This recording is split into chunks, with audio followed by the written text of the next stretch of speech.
سلسله مباحث مصطفی امینیخواه با موضوع شرح و بررسی کتاب آن سوی مرگ، جلسه 21. سلام علیکم و رحمت الله. بسم الله الرحمن الرحیم. در مورد وادی حق الناس که در این کتاب ازش بحث شده بود نکاتی رو گفتیم. امروز این بحث حق الناس رو پروندهش رو ببندیم، هرچند پروندهش در عمل بسته نخواهد شد تا یکمی باز پیش بریم از متن کتاب. دو سه تا نکته در مورد حق الناس. یه نکته خیلی مهم اینه که حق الناس از مسائلیه که بدبختیش در اینه که عمد در شرط نیست، سهوی هم محقق میشه. سهوا هم اگر کسی آسیبی به دیگری زد، حقی از دیگری پایمال کرد، به عهده‌اش میاد باید جبران کنه. کسی خواب بود خونه کسی، پاش خورد به ظرفی افتاد شکست، نمیتونه بگه خواب بودم، باید پولشو بده. فهمیدید؟ تو کوچه بچه‌ها دارن بازی میکنن، شما با ماشین رد میشید، همه سعیتون هم میکنین که روی توپ نرید و باز میرید، باید چیکار کنین؟ اون قضا بلا بود. نه خیر، باید پیاده شید پولشو بدید. نکته بعد، پولشو به خود بچه‌ها هم نباید بدید، باید به ولی بچه‌ها بدید. اونی که توپو خریده، مالک توپه، که مثلا هر کدومشون از این بچه‌ها هست، به ولی او باید پول رو داد. آقا عمدی نداشتیم. حق الناس این شکلیه، عمد بردار نیست. پیغمبر اکرم فرمودن آخر عمر شریف، روایت عجیبیه این واقعا، فرمودن هر کسی حقی من به گردن من داره بیاد بگیره. یکی گفتش که شما یه روز رد می‌شدین، تازیانه دستتون بود، این باد خورد بهش، خورد به تن من، حضرت لباسو دادم بالا، فرمودن که تقاص بگیر. پیغمبر اکرمه، شوخی نداره که حضرت زهرا سلام الله علیها تا این رو شنیدن هراسان شدن، فرمودن حسن و حسین رو بفرستید این دوتا کشته بشن که پیغمبر تازیانه به تنشون نخوره، پیش من ارزش داره. که اون طرف هم گذشت، حالا رحم کرد. حتی همین هم که برگشت گفت بالاخره چیز عجیبی بود، آدم بالاخره به ناتو باشه که اینجور حرف بزنه دیگه، یا رسول الله زدی یا تقاص بگیرم، حالا اینا اینجور پیدا میشه. ولی پیغمبر چقدر روحیه عجیب و چقدر دقت توی این مسئله، عمدی هم نبوده، سهوی بوده. الا ماشاءالله بعضی مقید بودن در خونه طرفو که میزدن با ناخن میزدن، با انگشتر میزدن رنگ در میپره. کتاب از کتابخونه رو تا نخوره، آسیب نبینه. خیلی این مسائل حساسی. آقا داشتیم میبردیم کتاب رو، بارون خورده بهش، خیلی خوبه جبران کنیم. بارون که دیگه دست من نبوده، دستی نیست. ببین اینجا حق الناس دستی نداره، دستی پایی اینا نداره. حق الناس سهمش هم باید ادا بشه. بعضی وقتا بعضی از سر دلسوزی میان، حق الناس میفته گردنشون. اون آقا رو خواب دیده بودن، گفته بودن که اوضاع چطوره؟ گفته بود خوبه، فقط یه بار من واسطه شدم توی دعوایی، یکی میگفت تو 50 تومن از من میخوای، اون یکی میگفت نه 100 تومن من ازت میخوام. گفتم واسطه شو، گفتم که نه حرف تو 75 تومن کن خیرشو ببینیم. گفت اینجا خیر ما رو گرفتن، به تو چه که دخالت کردی؟ بقیه حقی که از این تلف شده رد کن بیاد. بالاخره یکیشون داره تلف میشه دیگه، تو نگو داره درست میشه، از یکی قطعا یه حقی داره تلف میشه، یا 100 تومن یا 50 تومن یا 25 تومن از این داره میره یا 25 تومن از اون. چیکار داری وسط دخالت میکنی؟ توی مسائل اجتماعی اینایی که مشاوره میدن، اینایی که طبابت میکنن، خیلی کار سخته.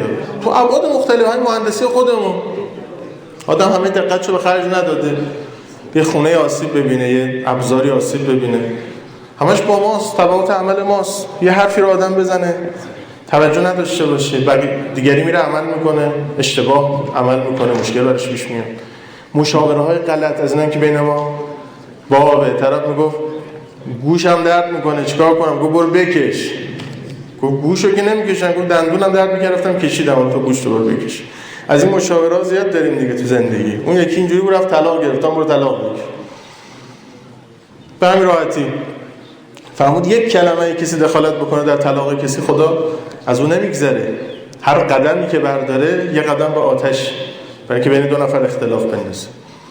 از این طرف میخواد بین دو نفر ایجاد پیوند بکنه، هر یه قدم به سمت بهشت. حساب کتاب داره. الان که چقدر قشنگ همه مشاوره برای طلاق و نمیخواد و ولش کن و جداشو. یه طنزی ساخته بودن، طنز زده بود و شوهرم خیلی خوبه، روزی یه دونه گل برام میاره، هی محبت میکنه. گفت برو طلاق بگو. گفت چرا؟ گفت حتما یه مرضی داره انقدر محبت میکنه. یه گندی جایی زده. این آدم نرمال انقدر محبت نمیکنه. حالا از اینکه بعضی اینجوریه دیگه، مسئله رو باید توجه بهش داشت. خیلی کار سخته. تو این ریاست‌ها بعضی عزیزان اومدن اینجا گله کردن پیش ما، گفتن این حرفایی که میزنی تو خود دانشکده عمل نمیشه. چه وقتی از ما تلف شده، به ما گفتن درس تو امسال باید ول کنی بری سال بعد بیای برداری. همه اینو گفتن و یه نفر مشورت گرفتم گفتم با این راه حل ساده حل میشه. بعد دیگه من نمیگم از کجا و چطور و اینا، دیگه ذهن سمت خاصی نره. میگم خب یعنی این حقوق چه بچی پیدا میکنه؟ خب احتمالاً بچه حلالی پیدا نمیکنه. آدم اگه بخواد حلال خوری کنه، فرمود سخت‌ترین چیز تو آخر الزمان کسب لقمه حلاله. حلال پیدا میشه. تازه اونا از حلالش انفاق میکردن. امیرالمومنین که اونجور حلال به دست میورد انفاق میکرد. میفهمم همینش هم حساب، فی حلالها حساب و فی حرامها عقاب. تازه حلالی که دستته حساب کتاب داره. حلال دست آوردی و همونم حساب بدی که چیکارش کردی. این نگاه آدمو تو این دنیا، این تقوا یعنی همین، آدمو جمع و جور میکنه. هر حرفی که اومد بزنه، هر نظری که خواست بده. خیلی کار سخته، خیلی دقت میخواد. خدا رحمت کنه مرحوم آیت الله مروارید رو رضوان الله علیه که عزیز دلمون، استاد عزیزمون جناب دکتر سوادی داماد مرحوم آیت الله مروارید هستن و چشم ما همیشه به حضورشون روشنه. از باب تواضع و محبت هر روز حضور دارن. مرحوم آیت الله مروارید با مرحوم آیت الله میرزا جواد آقای تهرانی رفیق قدیمی بودن با هم. نمیدونم حالا 50 سال به نظرم آقای دکتر سوادی درسته؟ بله شاید هم بیشتر میفهمم. بیش از 50 سال رفاقت داشتن با هم. مرحوم آیت الله میرزا جواد آقای تهرانی خب انسان عجیب، هر دو بزرگوار انسان عجیبی بودن. اسطوره اخلاق و ادب و متانت و هر کدوم تو یه وادی واقعا ویژه بودن. ببینید من دارم کسایی تعریف میکنم که تو وادی عرفان و این فضاهای اینجوری عرفان مصطلح و فلسفه اینا نبودن و نباید مسائل با هم قاطی کرد. مرحوم جواد آقای تهرانی به مرحوم آیت الله مروارید فرموده بودن که من 50 سال با شما رفاقت کردم یا بیشتر، هیچی از شما ندیدم که بدم بیاد، ناراحت بشم، ولی یه مسئله میخوام بهت بگم خیلی جالب. فرموده بودن چیه؟ گفته بودن که یه بار با هم دیگه مثلا 30 سال پیش رفته بودیم خارج از شهر، اطراف مشهد، یه قاطری رو گرفته بودیم، سوار شده بودیم، یعنی شما سوار شده بودیم، دور زدی و رفتی و اومدی و اینا، اصرار داشتی که من سوار شم. شما یه بار گفتی، من گفتم که من سوار نمیشه. شما گفتی خب چرا؟ من که اینو کرایه کردم، سوار شو. کی به کی گفته بوده؟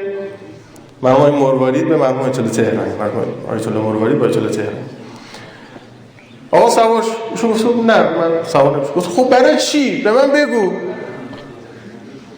نه سوار نمیشم. گفت شما هم راضی شدی چیزی نگفتی. الان بعد 30 سال بهت میگم من اون موقع پام دومل زده بود، نمیتونستم سوار قاطر شم، رومم نمیشد به تو بگم. شما چون دوبار اصرار کردی، من یکم تو دلم ناراحت شدم، خجالت کشیدم، چون خیلی با هم رفیقیم، دارم بهت میگم که این یه حلال بودی باشه، با وزر و وبال از دنیا نری. حلال بودی باشه، با وزر و وبال از دنیا نری. همینقدر ناراحت شدم، چیزی گردنت نمونه، خواستم بگم حلالت کردن، ولی حواست باشه اون روز یک کمی من ناراحت شد. هی 2-3 بار پرسیدی.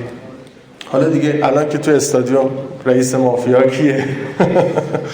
میذاریم میگه من این که وضعیت ما آدم میکشن تو استادیوم رسما. ماجرای واقعا ریختن 2 تیم با هم 90 دقیقه کتککاری کردن. خودم چقدر مصدوم؟ 240 تا مصدوم، یه نفر کشته.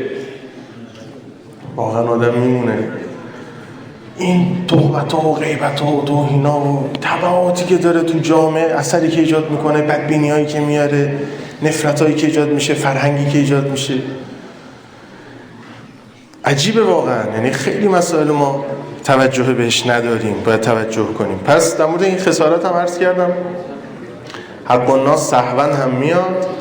اگر نمیدونیم که چی بوده و کجا بوده و اینها، عرض کردم هم مدلی که الگوریتمی که روز طرح کردیم که یه جوری باید برگردونیم دیگه. اگر بیت المال بوده به دولت برگردونیم، اگر هم غیر بیت المال بوده شخصیت حقیقی حقوقی به نحوی بالاخره برگردونیم. اگه نشد و واقعا نمیدونیم چی بوده، رد مظالم بدیم از طرف اون شخص، صدقه و اینجور مسائل که از عهده ما برداشته بشه. این در مورد بحث حق الناس ما. یه نکته دیگه در مورد حق الناس بگم.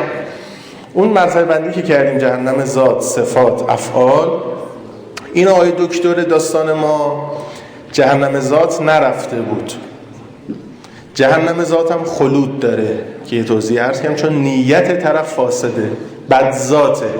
به پیغمبر گفتن که چرا یه نفر چند سال گناه کرده تا ابد باید بسوزه؟ حضرت فرمودن چون نیت داره تا ابد گناه کنه، یعنی ذات او چون با معصیت عجینه در جهنم ذات میره.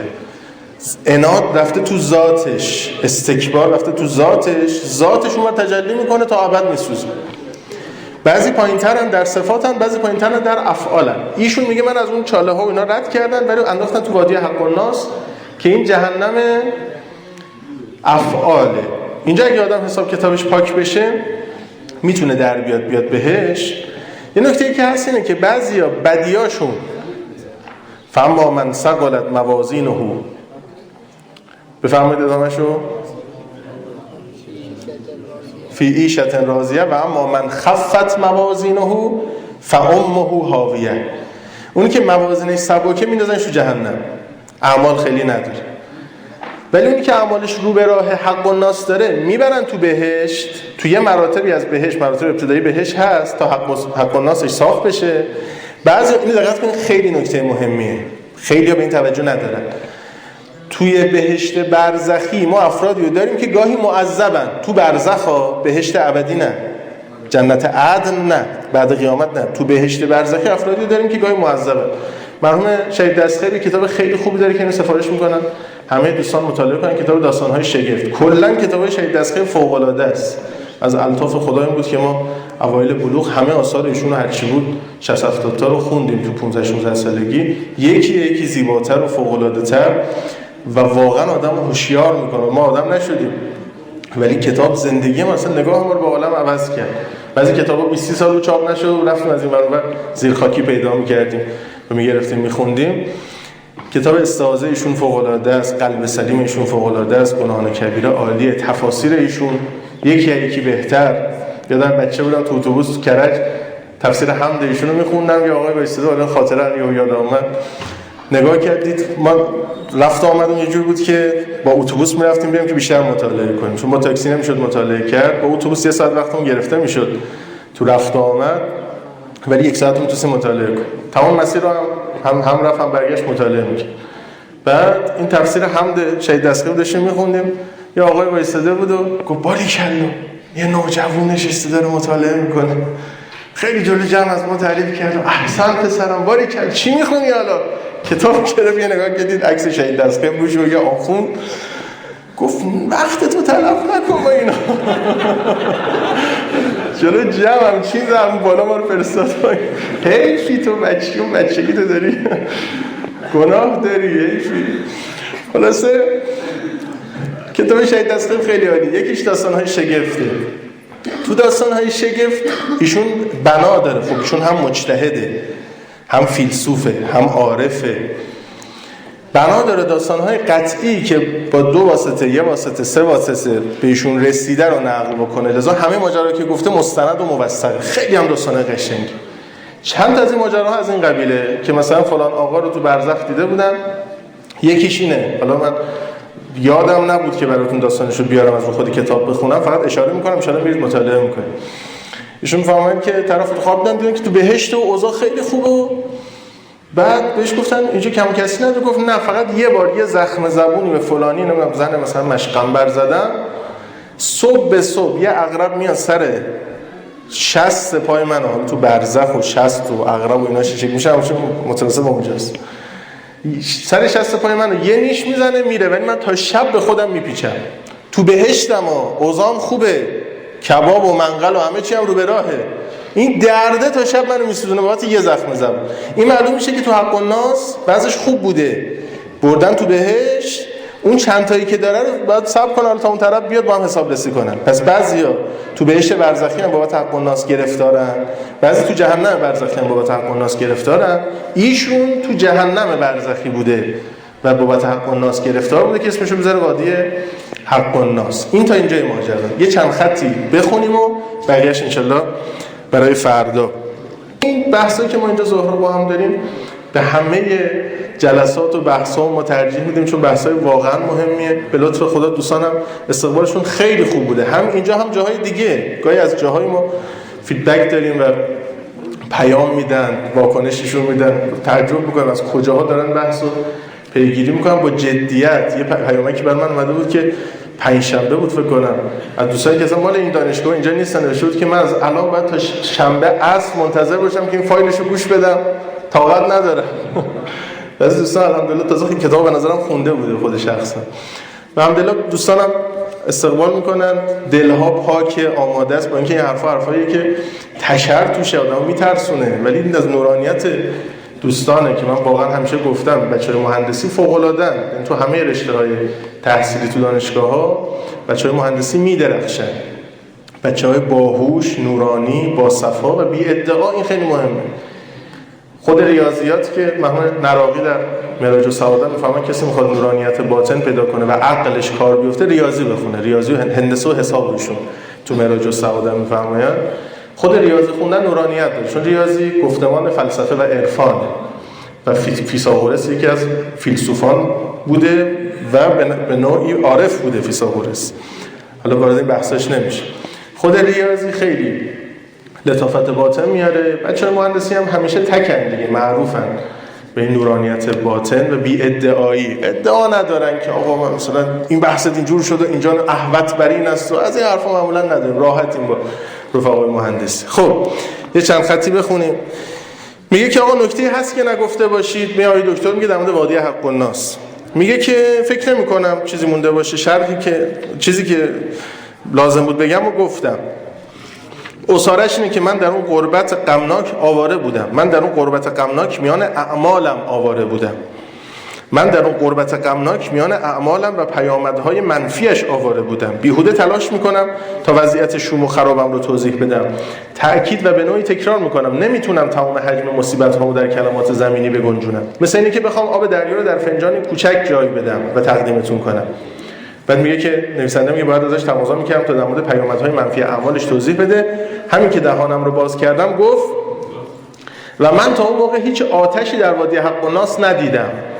آتش بیرونی اینجوری یه جای آتش درست کردن همونجور تق تق میندازن و مرغ برلین کنتاکی میکنن و جهنم این مدلی نیست. یه آتشیه و همونجور این مدلی نیست. هر کسی خودشه، عملشه، خود نفسه التي تطلع علی الافئده. خود نفس گداخته است، آتش داره. آتش بیرون باشه میشه کنترلش کرد، مهارش کرد. این از تو داره آتش میگیره و خودش هم آتش رو با خودش آورده، خودش آتش شده. توضیح میخواد؟ جلوتر بنا دارم ان شاء الله یکم وارد ماه رمضان بشیم بحثا یکم بیشتر توضیح بدم. یکم جلو بریم آخراش یکم پروپیمونتر میگم. اینا توضیحات فلسفی داره. برزخ نزولی با برزخ صعودی چه فرقی میکنه؟ ما برزخ نزولی داریم، فقط اشاره، بقیه‌اش ان شاء الله بعداً توضیح میدم. قبل اینکه وارد دنیا بشیم تو برزخ بودیم. بعدم که از دنیا میریم تو برزخ. برزخ قبلی که بودیم چیزی که خدا لحاظ کرده بودیم. بدن مثالی داشتیم به حسب آنچه در دنیا میآید، ولی کمالات نداشتیم، فاقد بودیم. بعد از این برزخ صعودی صورت داره. هر صورتی هم که داره خودمون ایجاد کردیم، خودمونم با عملمون ایجاد کردیم. هر عمل ما اون بر صورت داره. تا یه پلک به هم زدن این کلمات من تکتر داره اون بر صورت میشه. نشستن شما داره صورت میشه، گوش دادن شما داره صورت میشه، راه رفتن شما صورت میشه. دائما ما در حال صورت تولید کردنیم. اگه به سمت نور باشه هی صور نورانی داره پشت سر هم خلق میشه. از هر یه پلک به هم زدن ما یه ملک خلق میشه. اگه خدای نکرده در مسیر کفر و طغیان باشه هی آتیش داره جمع میشه، هی داره اونور شعله میگیره. ما اون طرف خودیم که ساختیم، خودی که صورتگری کردیم. ایکم احسن خلق الموت والحیات لیبلوکم ایکم احسن عملا. خب اینم کی خوشگل تره؟ یه بوم دادم دستتون طراحی کنیم، نقاشی کنیم، ببینم چی نقاشی میکنه. برزخ اینه، داریم نقاشی میکنیم. من تا اون موقعی که آتشی در وادی حق و ناس ندیدم. آتش وکیل متشخصی با صورت تراشیده بود که آبروی موکلش رو از من میخواست. وکیل سیبیلویی بود که وقت هدر رفته همکارم رو از من طلب میکرد. وکیل ریشداری بود که برگردوندن رنگ ماشین رو از من توقع داشت. دوباره میگم من در برابر همه این توقعات غمگین، مضطرب و مستعسل بودم. غم، اضطراب و استیصال مجازات سنگین و ترحم انگیزی بود. من این مجازات رو کاملا عادلانه میدونستم. در این حال به دنبال یافتن راهی برای بخشیده شدن یا حداقل تخفیف مجازات بودم. آرزو می‌کردم که از چنگال همه اعتراض‌ها، از چنگ همه سوال‌ها رها بشم. آرزو می‌کردم که از اون جهنم روحی بیرون بیارم. اینو هم اضافه کنم، درسته که وادی حق و ناس بی‌نهایت وسیع بود، ولی من حال کسی رو داشتم که در یک سله انفرادی کوچیک باشه، در یک قبر تنگ و تاریک. یادتون یه مثالی زدم برای این؟ مثالش رو زدم؟ کسیش دیوارو میخ که از پیغمبر اکرم پرسیدن آقا چطور میشه که جهنم هر کی تو خودش میپذیره ازش میپرسن که هل امتلأت، پر شدی؟ میگه هل من مزید، بازم داری بفرست. بعد میگه هر کی میخواد وارد شه ضیقه، تنگه. چجوره که همه تو تنگی ان، تنگنا ان، در این حال جهنم برای هم جا داره. حضرت فرمودن یه دیوار برای چند صد تا میخ جا داره، ولی هر یه دونش میخواد وارد بشه تنگه. مثال دیوار رو زدن پیغمبر. برای هر کدوم چون خلاف ساختار وجودیشه، با اصرار اومده. بهشت جاذبه داشته، برعکس فکر می‌کنن جهنم جاذبه داره. بهشت جاذبه داشته، هر کی بهشت رفته جاذبه بهشت کشیده برده. هر کی جهنم رفته خودش با اصرار خودش رفته. درست شد؟ واسه این با فشار وارد میشه، جا تنگه، جا نیست. سوال بعدی میگه که نقش خدا در وادی حق و ناس چی بود؟ اینم قشنگه، خیلی تمثیل و توصیف جالبی داره.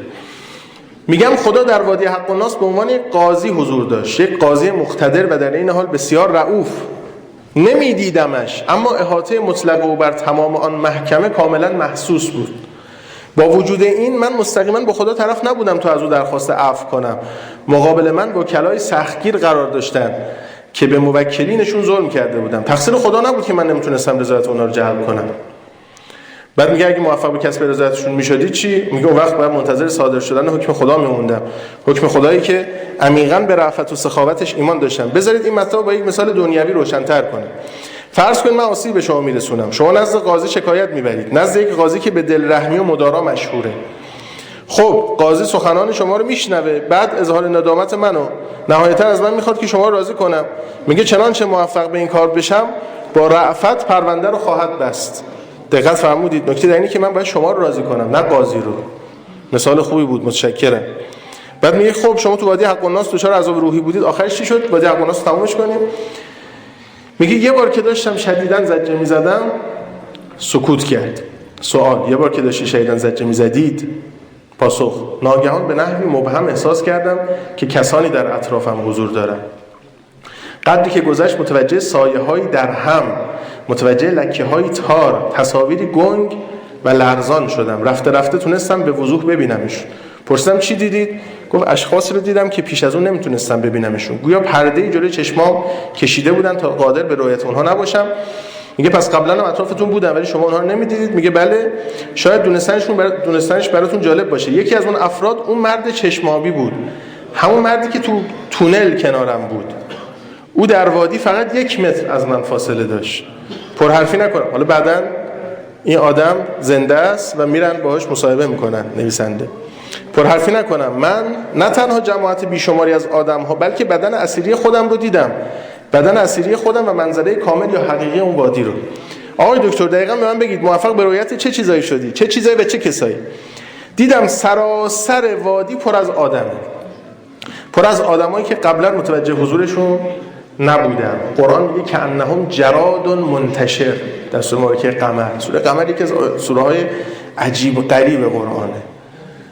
تشبیهاتی که داره خیلی نهیب سنگینی داره. میفهمم روز قیامت خلق الله به شکل ملخ محشور میشن که انهم جراد منتشر. صحرای محشر که میبینی یه وادی که بهش ملخ زده چطور تو هم میلولن زیادن، اینجوری جراد منتشر که انهم جراد منتشر، مثل ملخ زیاد سر و صدا تو هم درگیر. بعد میگه که تعداد زیادی از میلیون ها روح زشت و گناهکار علاوه بر ارواح انسان ها تعداد زیادی از ماموران برزخ به چشم می‌خوردن.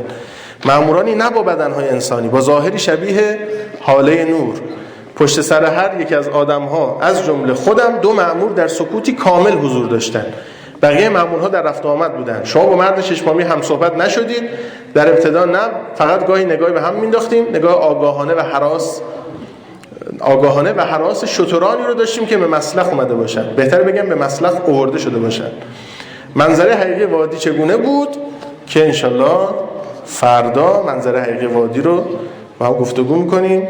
چیزاییه که بالاخره آدم روحش منکدر میشه از شنیدنش. خدا کنه که ما رو بعد از مرگ تو این وادی، البته میدونید که بهشتیار میبرن سوره مبارکه صافات فهمون که برن میگه کان علی قرین، من رفیقایی داشتم نمیبینمشون، میگه رفیق جهنم میبرن نشونش میدن.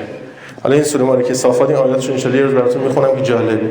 میگه ما با هم رفیق بودیم، یه جا بودیم، توی محل بودیم، یه دانشکده بودیم، چی شد دیگه؟ حالا توصیفی که گفتگویی بین این دوتا هست.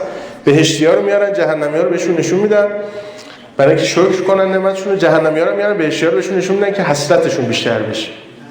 اون اول کار دو طرفو به هم نشون میده. خدا ان شاء الله عاقبت ما رو به خیر کنه و آسوده و با دست پر ان شاء الله از این دنیا بریم. با خودم فکر کردم این دوست ما گفتن دایی من از دنیا رفت، گفتم ایشون از گیت رد شد، ما پشت گیت. حس اومد اینجور باشه دیگه، چون سختشون بود، گفتن که خبر تلخی بوده براشون. نه از گیت رد شدن، از مرز رد شدن، ما پشت گیتیم و منتظریم که ما انا ان شاء الله بكم لاحقون. ان شاء الله با دست پر بریم، چشممون روشن باشه، اول سرور و شادیمون باشه. خدا در فرج ما است عجیل بفرما، قلب نازنین حضرتش از ما راضی بفرما. و صلی الله علی سیدنا محمد و علی آله.